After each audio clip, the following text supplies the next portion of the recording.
Saturated unsaturated hydrocarbons क्या होते हैं, हम ये पढ़ने वाले हैं चेन ब्रांच और क्लोज्ड स्ट्रेट ब्रांच और क्लोज्ड चेन्स के बारे में पढ़ने वाले हैं।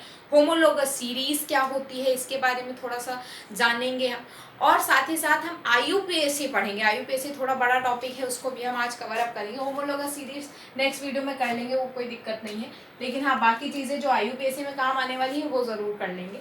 जैसे कि सबसे पहले हम स्टार्ट करते हैं सैचुरेटेड अनसैचुरेटेड हाइड्रोकार्बन से। देखो सैचुरेटेड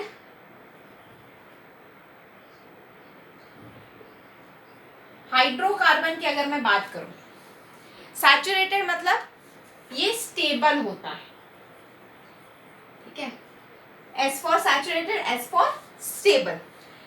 यहां पे आपके पास आता है एल्केन, ठीक है।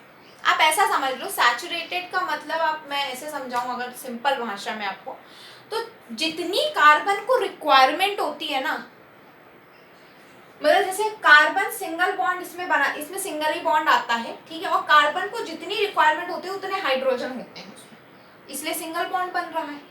नहीं फिर डबल बॉन्ड बनाना पड़ता है, क्योंकि हाइड्रोजन हमारे पास कम है, तो हमें फिर डबल ट्रिपल बॉन्ड बनाना पड़ता है। यहाँ पे उतने ही हाइड्रोजन प्रेजेंट होते हैं जितने कार्बन को नीड होते हैं, इस वजह से कहीं ना कहीं यहाँ पे सिंगल बॉन्ड बनता है। तो जैसे मान लो दो कार्बन है, ठीक है, ठीक है। अब यहाँ पे अगर हम देखें, सॉरी 1 2 3, ठीक है, बन गया। कितने का हाइड्रोजन, 1 2 3, 1 2 3 मतलब 6, और ये 2 कार्बन, ठीक है, 6 हाइड्रोजन। अब अगर हम एल्केन की बात करें यहाँ पे, तो एल्केन का एक होता है फॉर्मूला, ठीक है। अब मैं अभी जब तीनों फॉर्मूले आपको बता दूंगी ना, उनको याद कैसे करना है वो भी मैं बता दूंगी, बहुत इजी है याद करना। देखो एल्केन की बात करते हैं। सबसे पहले एल्केन का फॉर्मूला होता है CN। CN मतलब कार्बन के जितने n number of atoms, H के 2n minus plus 2, 2n plus 2। मान लो अगर n मैंने दे दिया आपको, सपोज कर लो 2 दे दिया मैंने, क्या लिखोगे यहाँ, C2H, 2 2 जा 4, 4 प्लस 2 6, C2H6 बन गया। ये होता है सैचुरेटेड। अब अनसैचुरेटेड की बात करते हैं। अनसैचुरेटेड हाइड्रोकार्बन, अनसैचुरेटेड हाइड्रोकार्बन, ये भी बड़ा सिंपल सा है भाई। ये होता है अनस्टेबल, ये तो चलो स्टेबल हो गया, ये अनस्टेबल होता है, ठीक है। यहां पे बनता है एल्कीन और एल्काइन, ठीक है, एल्कीन और एल्काइन, ये 2 बनते हैं, ठीक है। अब एल्कीन क्या होता है, एल्कीन में बनते हैं डबल बॉन्ड। इसमें कितने बनते हैं, डबल बॉन्ड। इसमें कितने बनते हैं, ट्रिपल बॉन्ड। ये अनसैचुरेटेड क्यों बोला भाई, इसे तो सैचुरेटेड बोला, क्योंकि यहाँ पे जितने हाइड्रोजन की नीड है उतने हाइड्रोजन होते हैं, बट इसमें जितने हाइड्रोजन की नीड है उतने हाइड्रोजन नहीं प्रेजेंट होते हैं, ठीक है। तो अब हम इसमें अगर ध्यान दें, तो इसका जो जनरल फॉर्मूला होता है वो क्या होता है, इसका तो होता है CnH2n।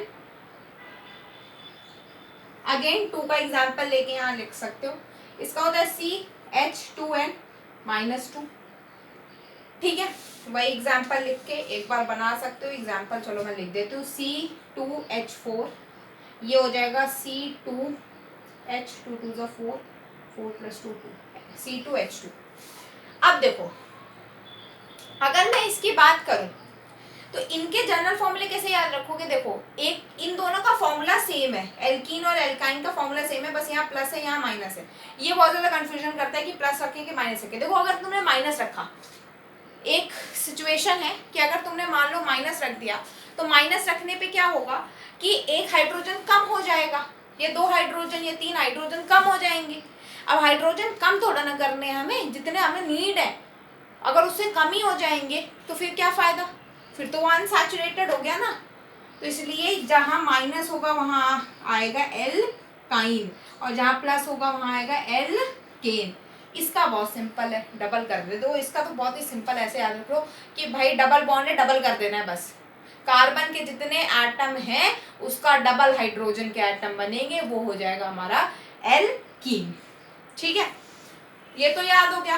अब हम नेक्स्ट पढ़ते हैं चेन ब्रांच के बारे में। चेन्स कौन कौन सी होती हैं, ब्रांचेस, इन सब के बारे में। बड़ा सिंपल सा है, देखो 2 मिनट में समझ में आ जाएगा। अभी तक सिर्फ हमने बॉन्ड पढ़ा, ठीक है, हम चेन पढ़ेंगे। फिर जब बॉन्ड और चेन को क्लब करके आईयूपीएसी बनेगी ना, तो फिर उसे समझेंगे। देखो सबसे पहले हम चेन पे आते हैं। चेन पे देखो, मान लो एक स्ट्रेट चेन कैसी चेन होती है। एक स्ट्रेट चेन कुछ इस तरीके से चेन होती है कि उसमें जो है जो कार्बन होते हैं बेसिकली वो एक सीधी रेखा में होते हैं, ऐसे। अगर आप उसे देखो, इसको मैं पता करने का एक सबसे बढ़िया तरीका बताती हूँ। आप क्या करो, पहले या आखिरी वाले कार्बन पे अपनी पेंसिल की निप रखो, वहां से इस ये जो लाइनें बनी ना इनको ज्वाइन करते जाओ, ज्वाइन करते गए करते गए करते गए करते गए करते गए। अब देख लो, अब जब लास्ट तक आप पहुंच जाओ, या लास्ट से स्टार्ट करो तो पहले तक जब पहुंच जाओ, तो अब देख लो क्या कोई कार्बन बचा यहाँ, कोई कार्बन का एटम बचा क्या यहाँ? नहीं बचा। तो ये क्या हो गया, ये हो गया आपका स्ट्रेट चेन।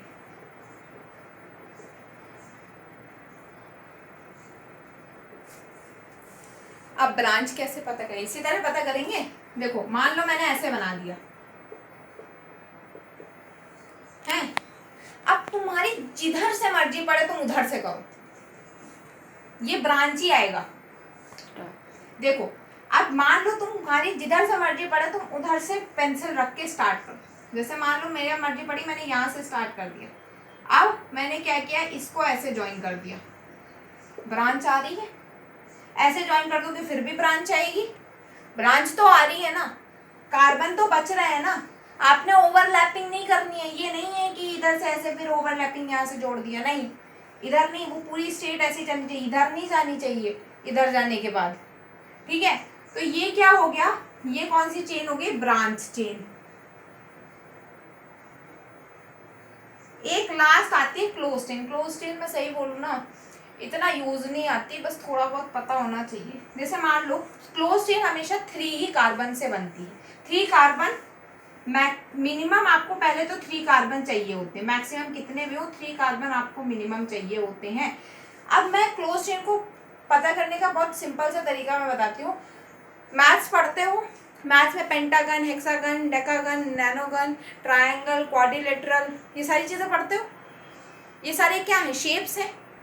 ठीक है, बस जहां तुम्हें शेप दिख जाए कोई सा भी, समझ जाओ वो क्लोज चेन।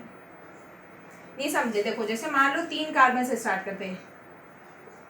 अब एक बार को कार्बन, अगर तुम इमेजिनेशन में कार्बन को हटा दो तो कुछ इस तरीके से नहीं बन रहा है, ये ऐसे ऐसे ऐसे। और जब आप इसको ज्वाइन करोगे तो एक ट्राइंगल नहीं बन रहा है, यहाँ पे है तो एक ज्योमेट्री का ही फिगर ना, triangle is a geometrical figure. तो कोई भी ज्योमेट्रिकल फिगर बन रहा होगा, और कभी कभार नहीं भी बन रहा हो तो आप ऐसे समझ लो, सिंपल सा। जैसे मान लो आपने इसको ऐसे ज्वाइन किया, ऐसे सीधे ज्वाइन करते चले गए, ऐसे ज्वाइन करते गए करते गए करते गए, फिर वहीं पे पहुंच गए, जहां से शुरू किया था वहीं पे फिर से पहुंच गए, है ना। जहां से शुरू किया था वहीं पे फिर से पहुंच गया। मान लो मैंने 4 कार्बन से किया, 1 2 3 4, मैंने यहाँ से स्टार्ट किया, ऐसे किया ऐसे किया ऐसे किया ऐसे किया ऐसे, वहीं जहां से शुरू किया था वहीं फिर से पहुंच गई मैं। ये क्या एक ज्योमेट्रिकल फिगर है कि नहीं, क्वाड्रिलेटरल मान लो, स्क्वायर मान लो, रेक्टेंगल बना मान लो, लेकिन है तो कोई ज्योमेट्रिकल फिगर ही ना। तो ये क्या हो गई, क्लोज चेन हो गई। तो ये होता है स्ट्रेट चेन, ब्रांच चेन और क्लोज चेन। ये हो गई आपकी क्लोज्ड चेन। अब हम पढ़ेंगे आईयूपीएसी। देखो होमोलॉगस सीरीज में नेक्स्ट वीडियो में बता दूंगी, ठीक है, अभी नहीं उस पर झंझट पालते हैं, क्योंकि वो थोड़ा मुझे अच्छे से उसे समझाना भी पड़ेगा, तो उसमें टाइम जाएगा। अभी आईयूपीएसी पढ़ लेते हैं, जिसके लिए है हम इस वीडियो में आईयूपीएसी। ठीक है, आईयूपीएसी। आईयूपीएसी की अगर हम बात करें, आईयूपीएसी हम कैसे करते हैं, देखो IUPAC करने के लिए दो चीज़ें होती हैं। देखो, क्लोज चेन के बारे में हम नहीं पढ़ते हैं, हम क्लास 10th में स्ट्रेट या ब्रांच के बारे में पढ़ते हैं। तो पहले हम स्ट्रेट चेन देखते हैं, फिर हम ब्रांच चेन देखते हैं। उससे पहले कुछ चीज़ें मैं बता देती हूँ, जैसे कि कितने नंबर ऑफ कार्बन है ये आप गिन सकते हो। जैसे मान लो मैंने ऐसे कोई एक फिगर बना दिया, तो इसमें कितने कार्बन है गिन सकते हो, 4 कार्बन है।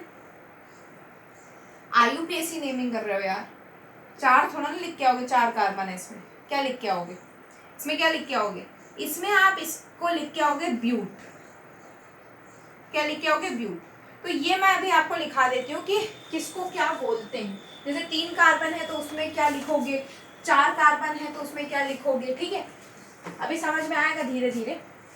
जैसे 1 कार्बन है तो लिखोगे मेथ, 2 कार्बन है तो लिखोगे एथ, 3 कार्बन है तो लिखोगे प्रॉप, 4 कार्बन है तो लिखोगे ब्यूट, 5 कार्बन है तो लिखोगे पेंट, 6 कार्बन है तो लिखोगे हेक्स, 7 कार्बन है तो लिखोगे हेप्ट, 8 कार्बन है तो लिखोगे ऑक्ट, 9 कार्बन है तो लिखोगे नॉन, ठीक है, और 10 कार्बन है तो लिखोगे डेक। मैं सही बोल रहा हूँ ना, ऑक्ट के बाद पूछते ही नहीं है। किसी ओलंपियाड में भी आप जाओगे ना तो ऑक्ट के बाद बहुत रेयर ही पूछते हैं, ठीक है, और मेरे को तो लग रहा है बोर्ड्स में 6-7 के आगे जाते ही नहीं है वो, ठीक है, तो उतना दिक्कत मत करना। आप देखो ये चीज समझ में आ गई। अब सिंगल, डबल और ट्रिपल, ये तो क्या था, कितने कार्बन है, ये कार्बन के नेम है। अब हमने दूसरी चीज क्या पढ़ी थी, हमने सैचुरेटेड अनसैचुरेटेड हाइड्रोकार्बन पढ़े थे यार। अब क्या करना है, वही तो करना है, हमें उसी को तो नेम देना है।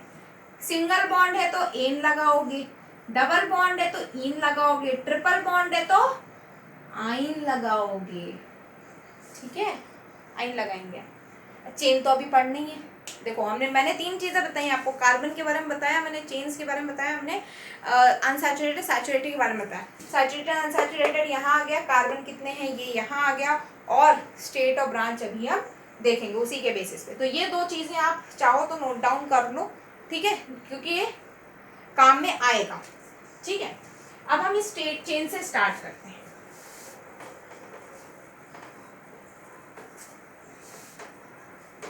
Straight chain.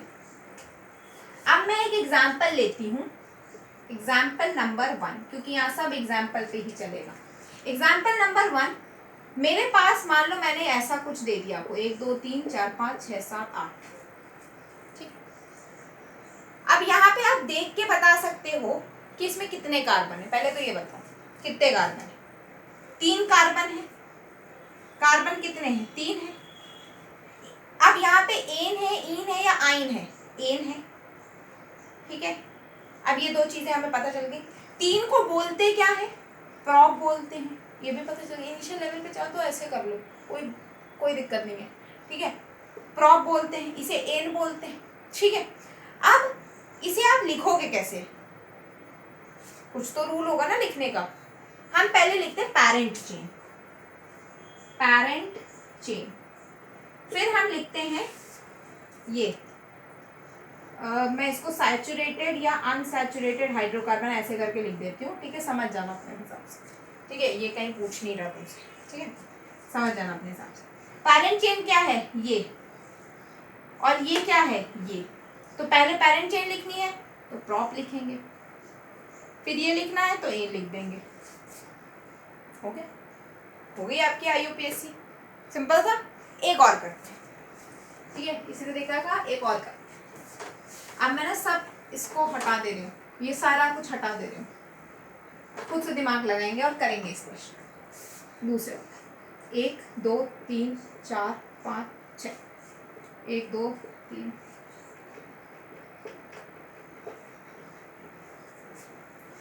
फिर से कितने कार्बन है, 1 2 3 4 5 6, 6 कार्बन है, 6 कार्बन है। Single bond, double bond, triple bond, single bond है तो एन। 6 को क्या बोलते हैं, हेक्स। पहले क्या लिखते हैं, पैरेंट चेन। पैरेंट चेन क्या है यहाँ पे, हेक्स, तो पहले हेक्स लिखेंगे। फिर सैचुरेटेड अनसैचुरेटेड का वो सिंबल लिखते हैं, तो वो क्या है यहाँ पे एन, तो हेक्स एन, हेक्सेन हो गया। हो गया हेक्सेन। अब मान लो कि यहाँ पे डबल जो है क्या कहते हैं डबल बॉन्ड आ जाए, आ भी सकते हैं डबल बॉन्ड तो आ ही सकता है। अभी तक तो हम सिंगल बॉन्ड पे चल रहे थे, अब डबल बॉन्ड पे आते हैं। 1 2 3 डबल बॉन्ड, 1 2 3 4 5 6, 1 2 3 4 1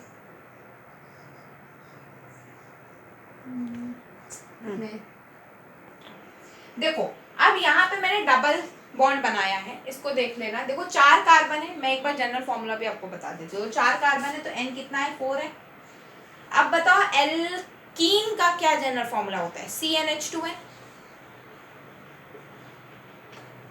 N कितना है 4 तो C4, H2n क्या है 4 2 8, देखो 1 2 3 4 5 6 7 8 8 है, ठीक है डबल बॉन्ड है। अब यहाँ पे देखो, अब इसमें क्या करना है आपने, पहले तो ये पूरी चेन है, आपको पता है चेन ही है, ब्रांच नहीं है, उसी तरीके से निकालना है एकदम लाइन खींच के, ठीक है। अब यहाँ पे जो नंबरिंग होगी वो चलेगी।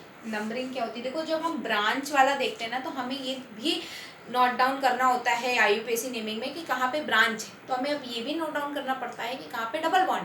देखो सिंगल बॉन्ड में तो कोई दिक्कत नहीं थी, क्योंकि सिंगल बॉन्ड में पूरा ही सिंगल बॉन्ड है, लेकिन यहाँ पे दिक्कत होती है क्योंकि डबल ट्रिपल बॉन्ड में आपको बताना पड़ता है कि डबल ट्रिपल बॉन्ड कहाँ है। नहीं बताओगे तो हो सकता है ना सब में डबल ट्रिपल बॉन्ड हो, तो बताना पड़ता है। तो सबसे पहले तो कार्बन, पहले सिंपल सिंपल से चलते, पहले कार्बन निकाल लेते। कार्बन कितने हैं 4 कार्बन। अब डबल बॉन्ड है, ठीक है, तो क्या लगेगा, क्या लगता है क्या लगेगा, ईन लगेगा, डबल बॉन्ड का ईन लगता है। अब यहाँ पे ये ध्यान रखो कि नंबरिंग करनी है। अब नंबरिंग कैसे करेंगे, नंबरिंग क्या 1 2 3 4, अब किधर से करें ये क्वेश्चन आता है कि इधर से करें या इधर से करें। तो इसका भी एक रूल है, जिधर से जो है डबल या ट्रिपल बॉन्ड पास आ रहा हो उधर से करते हैं। मतलब देखो अगर आप इधर से करते हो तो डबल बॉन्ड कितने पे आता है 3 पे आता है, इधर से करते हो तो डबल बॉन्ड कितने पे आता है 1 पे आता है।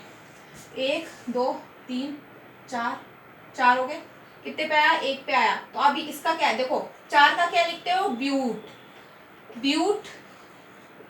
अब देखो हमेशा ध्यान रखना, एक चीज मैं यहाँ नोट डाउन करा देती हूँ, उसको ध्यान दे के रखना अपने पास कि अगर कोई नंबर है उसके बाद कोई लेटर है, पहले कोई लेटर है फिर नंबर है, तो उसके बीच में डैश लगेगा। अगर नंबर है, नंबर कोई खेल रहा है तो कॉमा लगेगा, और लेटर है तो कुछ नहीं लगेगा। ये थोड़ा दिमाग में फिट कर लेना IUPAC के टाइम पे।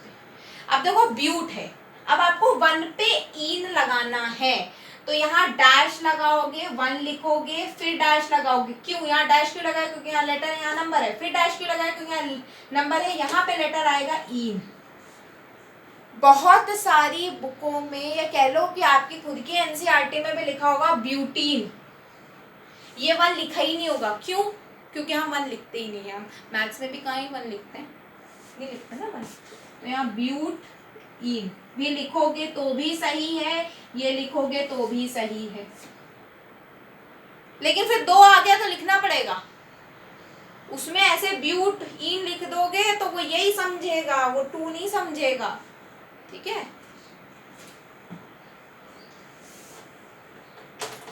ये तीसरा हो गया, ये दूसरे तरीके का हो गया। एक तीसरा हम ट्रिपल बॉन्ड पे लगाते हैं, 1 2 3 4, ठीक है। इस तरीके से समझ लो, इसमें अपने हिसाब से हाइड्रोजन फिट कर लेना, ठीक है, क्योंकि हाइड्रोजन का हमको वैसे बहुत बड़ा काम नहीं है ना। हाइड्रोजन हमें मतलब नहीं है हाइड्रोजन फिट करने से, हमें तो इससे मतलब है ना पूरे से।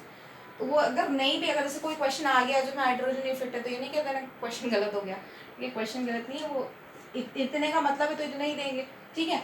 अब देखो यहाँ पे रुक जाओ थोड़ा, हाँ अब सही बना। अब पहले तो कार्बन गिन लो कितने हैं, कार्बन कितने हैं 5 कार्बन है, तो 5 लिखा। 5 को क्या लिखते हैं पेंट लिखते हैं, ये तो हमें समझ आ गया भाई। यहाँ ट्रिपल बॉन्ड है, ट्रिपल बॉन्ड का सफिक्स आइन, ठीक है, आप तो सभी जान गए होंगे आइन है। अब यहाँ पे ये ट्रिपल बॉन्ड किधर से पास आ रहा है, इधर से कि इधर से, लेफ्ट या राइट? 1 2 3, 3 पे आ रहा है, इधर से 1 2 2 पे आ रहा है, मतलब इधर से पास में, तो 1 2 3 4 5 हम 2 पे लगाएंगे। अब क्या लिखेंगे, पेंट, डैश लगाएंगे कि कॉमा? डैश लगाएंगे, क्योंकि हमें नंबर लिखना है। अब डैश लगाएंगे कि कॉमा? डैश लगाएंगे, क्योंकि हमें फिर से लेटर लिखना है, टू आइन, तो पेन टू आइन। अब देखो ये कुछ मैंने एग्जाम्पल कराए। अब मैं आज नहीं पढ़ा रही ब्रांच वाला, आज रहने दो, है ना, नहीं बहुत सारा ज्ञान हो जाएगा अभी। इतना कर लो, ठीक है, इतने के जितने बन पड़ते हैं तुमसे क्वेश्चन उतने लगाओ, तुमसे भी स्ट्रेट का लगाओ, तुम ब्रांच का लगाओ ही ना, ठीक है। नेट पे डालोगे स्ट्रेट चेन के क्वेश्चंस आराम से आ जाएंगे, स्ट्रेट चेन के भर भर के पहले उसके लगाओ और फिर उसके बाद ब्रांच वाला देखना। जब पक्का हो जाए नहीं भाई हमें स्ट्रेट तो आ गई, अब ब्रांच ही पढ़ना है, तब ब्रांच पढ़ना, ठीक है, क्योंकि नहीं तो ऐसे फिर भसड़ हो जाएगी कि ये पढ़े वो पढ़े, इसमें क्या करना था उसमें क्या करना। अभी इसमें सिर्फ 2 चीज़ें आप ध्यान में रखो। एक तो आपको कार्बन गिनने हैं, देखो 3 ही रूल है, 3-4 रूल है, मैं गिना देती हूँ। एक तो कार्बन सबसे पहले गिनना, कार्बन जितने हो उसका नाम वो याद हो गया होगा, ठीक है, 2-4 बार करोगे याद हो जाएगा, ठीक है। फिर उसके बाद ये चेक करना है कि डबल बॉन्ड है कि ट्रिपल बॉन्ड है, डबल बॉन्ड है ट्रिपल बॉन्ड है, उसके सफिक्स एक बार लिख लो एक जगह। फिर उसके बाद आपको नंबरिंग करनी है, नंबर कहाँ से करना है, जिधर से डबल या ट्रिपल बॉन्ड पास में आ रहा हो। अभी ब्रांच का तो झंझट है नहीं, तो वो चीज़ करनी। जब वो हो जाए उसके बाद ये चीज़ याद आनी चाहिए कि नंबर और लेटर के बीच में डैश लगेगा, नंबर के बीच में कॉमा लगता है, और लेटर के बीच में कुछ नहीं लगता। अभी ये वाला काम नहीं आएगा, ये वाला आपको काम आएगा ब्रांच में। तो अभी अगर आप ये भी सिर्फ याद रखते हो, ये तो याद करने वाली कोई बात ही नहीं है, तो छोड़ दो, सिर्फ ये याद रखो, अभी रहने दो, तुम बस ये याद रखो कि नंबर और लेटर के बीच में डैश, क्योंकि अभी स्ट्रेट चेन में खाली यही काम आने वाला है। ये चीज़ें आप ध्यान में रखो और इस IUPAC को करने की कोशिश करो। तो हम नेक्स्ट वीडियो में क्या पढ़ेंगे, ब्रांच चेन के बारे में पढ़ेंगे।